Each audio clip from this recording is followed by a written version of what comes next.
Ketarunaan merupakan suatu sistem yang menerapkan prinsip SMI militer dengan tujuan membentuk karakter peserta didik.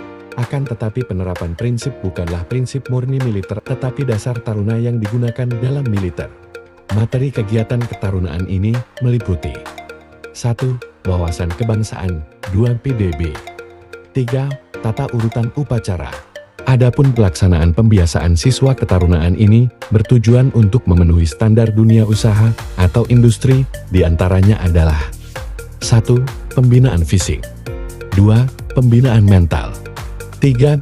Kedisiplinan serta tanggung jawab, 4. Pendewasaan siswa dalam berpikir, 5. Sopan santun dalam bersikap dan bertindak, 6. Menciptakan rasa cinta tanah air dan jiwa patriotis, 7.